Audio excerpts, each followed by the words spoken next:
안녕하세요. 반갑습니다. 허재삼 작가입니다. 오늘 제가 여러분들께 소개해드릴 책은요, 우에니시 아키라 작가님이 지은 혼자가 되어야만 얻을 수 있는 것. 네, 그럼 먼저 들어가는 말을 보겠습니다. 삶의 결정적인 순간은 혼자일 때 온다. 고독에는 행복의 씨앗이 많이 감춰져 있습니다. 우리는 고독이라는 토양에 숨은 행복의 씨앗을 찾아내 아껴주며 잘 길러야 합니다. 언젠가 그 씨앗이 훌륭한 꽃을 피우게 될 테니까요.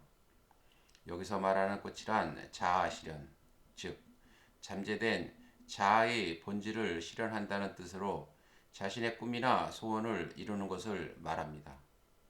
그 밖에 직업적으로 성공한다는 의미, 그리고 취미생활이나 공부를 통해 충실하고 만족스러운 인생을 실현하는 것, 혹은 인간적인 성장이라는 뜻도 있습니다. 이처럼 정말 다양한 꽃이 고독 속에서 자라납니다. 이 책에서는 고독을 통해 인생의 꽃을 피우는 방법을 다각도로 다뤄보고자 합니다. 요즘은 자신이 원하든 원치 않든 고독에 시달리는 사람이 많습니다. 핵가족화가 진행되며 혼자 사는 사람이 늘었고 평균 결혼 시기가 늦어지는 만혼화 현상의 영향으로 과거와 달리 30대, 40대 미혼도 많습니다. 이혼하는 부부도 혼자 사는 사람의 수를 늘리는데 한몫합니다. 또한 회사에서 구조조정을 당하는 바람에 심한 고독감에 사로잡힌 사람이나 의견 차이로 조직 안에서 고립된 사람도 있습니다. 문제는 이런 상황을 받아들이지 못하고 자꾸 사람을 찾고 관계 속에서 안정을 얻으려 하는 데 있습니다. 그러나 외부에서 평안을 찾는 것은 아무 소용이 없습니다. 인간은 원래 고독한 존재이기 때문입니다. 고독감을 느낄 때마다 외롭다거나 괴롭다고 말하며 한탄할수록 행복은 멀어집니다. 그래서 발상의 전환이 필요합니다. 먼저 고독을 받아들인 다음 앞으로 다가올 나를 위해 지금의 외로움을 유용하게 이용하자고 생각을 달리해야 합니다. 혼자가 되는 상황을 긍정적으로 받아들이면 여태 보지 못한 기회들이 눈에 띄기 시작합니다. 사실 고독은 살아가는데 도움이 되는 훌륭한 감정입니다. 지금 가족이나 친구, 좋은 회사 동료에게 둘러싸여 그다지 고독하지 않더라도 자기 생활 안에 혼자 있는 시간을 적극적으로 마련하는 것이 좋습니다. 이 시간은 틀림없이 인생의 다양한 혜택을 가져다 줄 것입니다. 그 덕에 주어진 일상에 충실해지고 삶의 보람도 실감할 수 있습니다. 여러분에게 이 책이 외로움, 고독이라는 단어를 다시 생각하게 만드는 계기가 되기를 진심으로 바랍니다. 목차를 보겠습니다. 챕터 1 생각 외로움은 괴로움이 아니다. 챕터 2 일상생활 혼자서 시간을 보내는 법. 챕터 3 인간관계 관계에 집착하는 당신이 알아야 하는 것.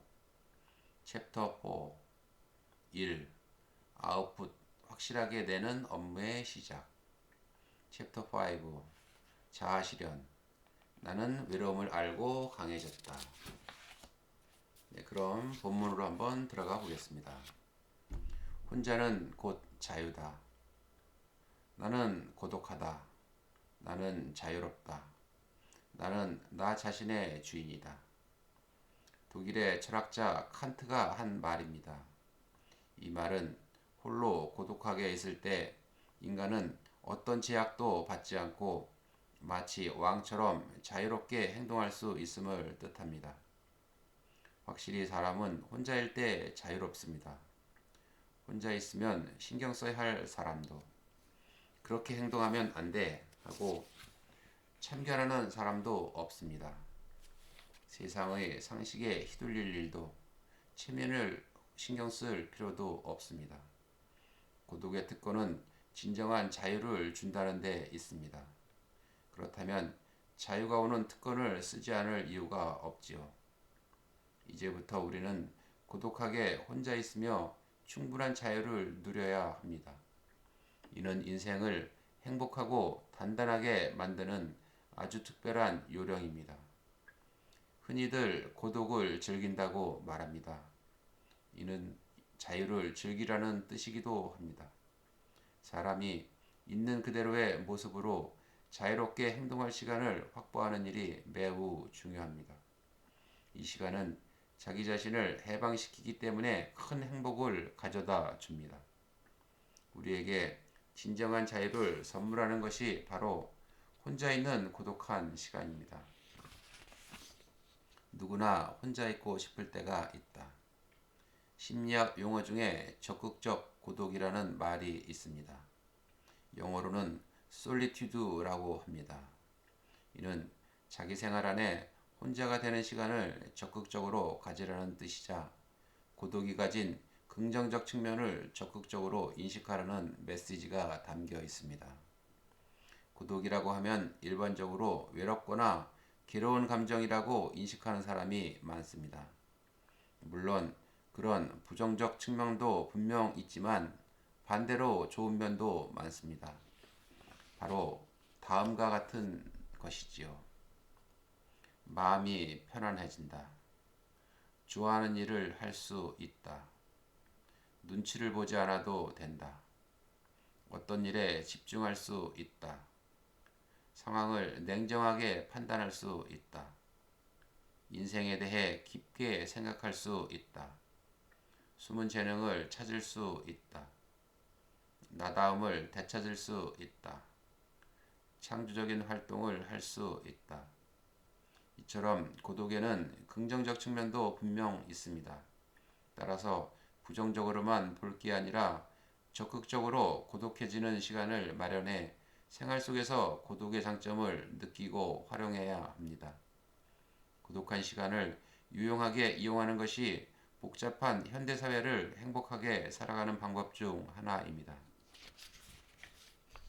사실 주변을 둘러보면 고독한 상태를 두려워하는 사람이 많습니다. 어쩌면 고독이라는 단어가 주는 부정적인 이미지에서 비롯된 현상일지도 모릅니다. 혼자 있으면 외롭고 힘들어. 외톨이가 되는 건 비참해. 고독을 즐기는 모습이 주위 사람에게 좋게 보이지 않을 거야. 하는 식의 편견 말입니다. 하지만 이러한 생각은 대부분 선입견에 불과합니다. 혼자서 시간을 보내는 게 무조건 나쁜 것은 아닙니다. 고독한 시간에는 긍정적인 부분이 상당히 많습니다. 예를 들어 혼자 있으면 마음이 편해져 좋아하는 일에 집중할 수 있습니다. 누구에게도 방해받지 않고 취미나 독서, 음악 감상에 오롯이 몰두할 수 있지요. 사람들 사이에서 알게 모르게 쌓인 스트레스도 치유할 수 있습니다. 사실 누구나 혼자 있고 싶다고 느낄 때가 있습니다. 이는 마음속 한편에서 혼자 있으면서 안정을 찾고 싶다. 나만을 위한 시간을 갖고 싶다. 하고 무의식적으로 바란다는 증거이기도 합니다. 남에게 묻어가던 시대는 끝났다.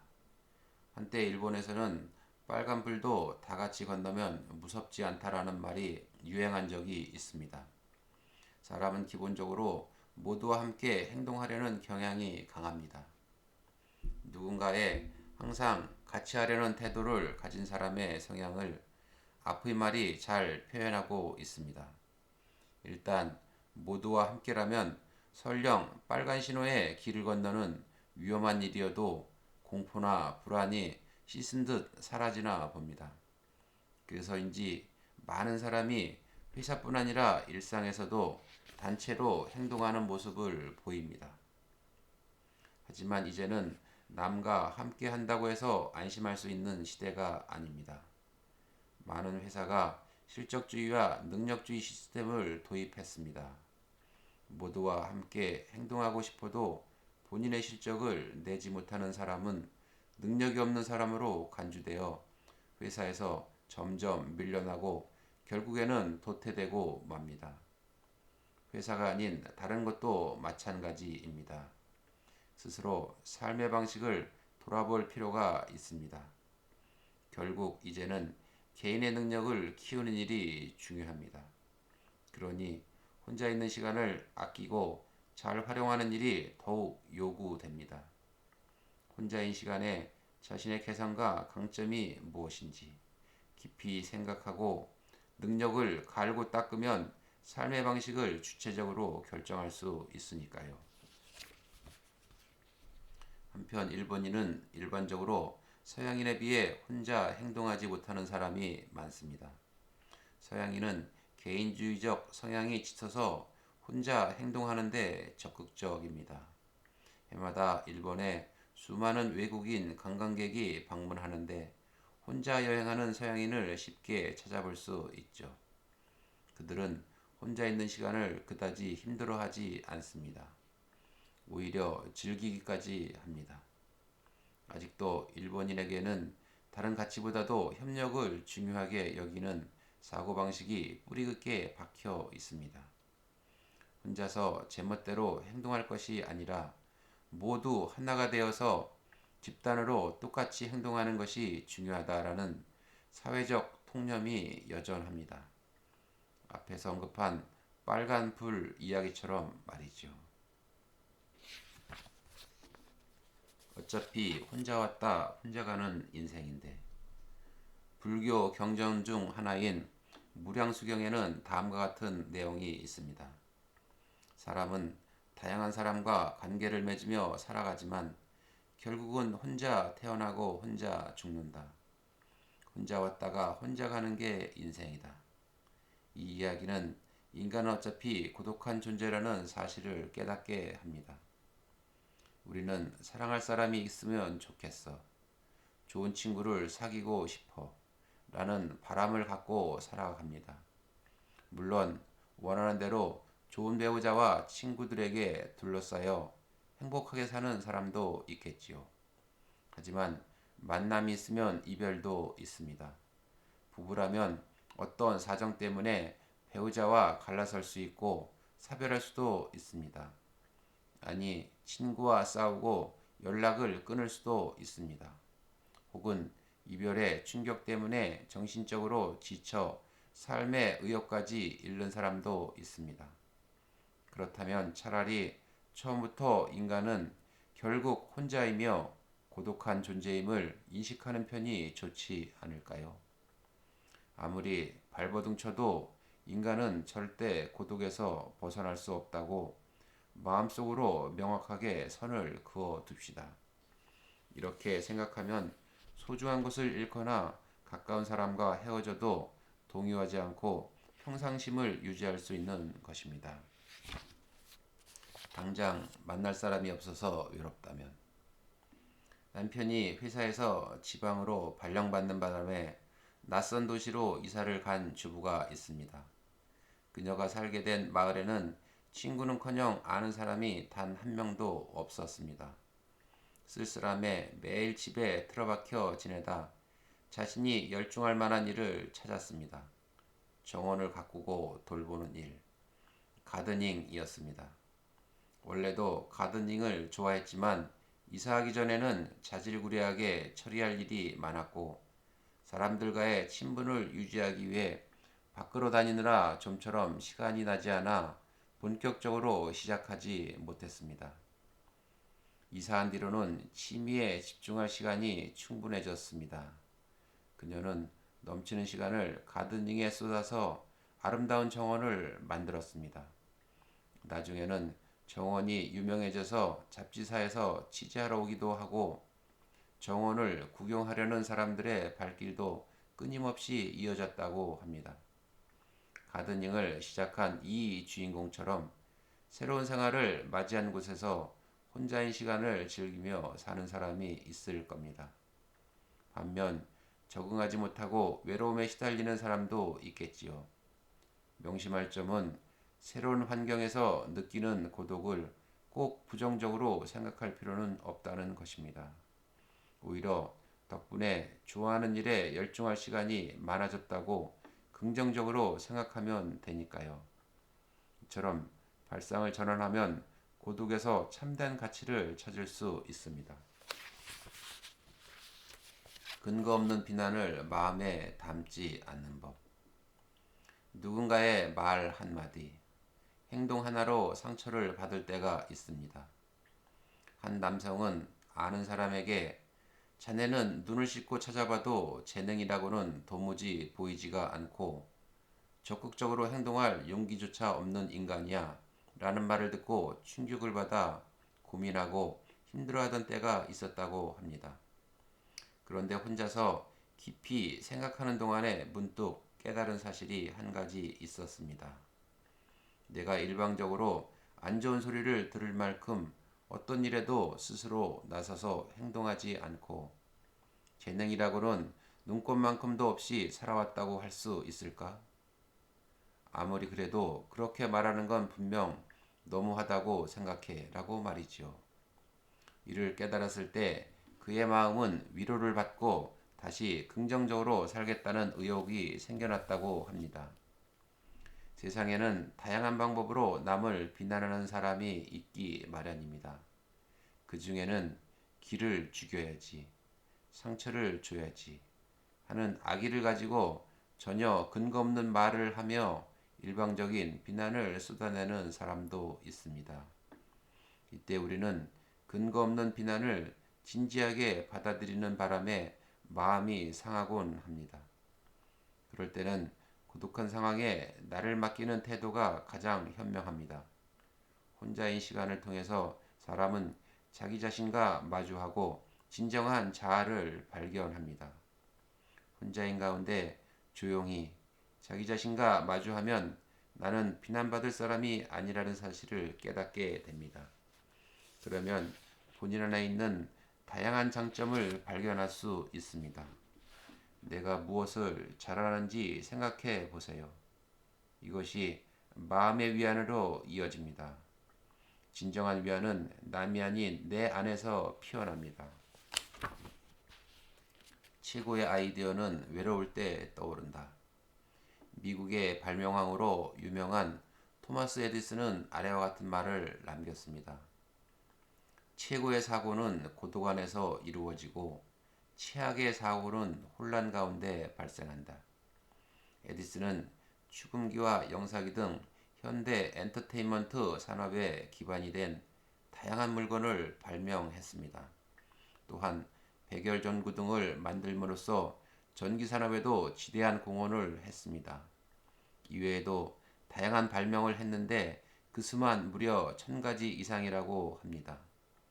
그는 어떻게 수많은 위대한 발명을 할 수 있었을까요? 힌트는 앞에서 이야기한 에디슨의 말에 있습니다. 즉, 고독한 시간을 유용하게 사용했기 때문에 수많은 아이디어를 떠올리고 발명가로서 성장해 큰 성공을 거둘 수 있었던 것입니다.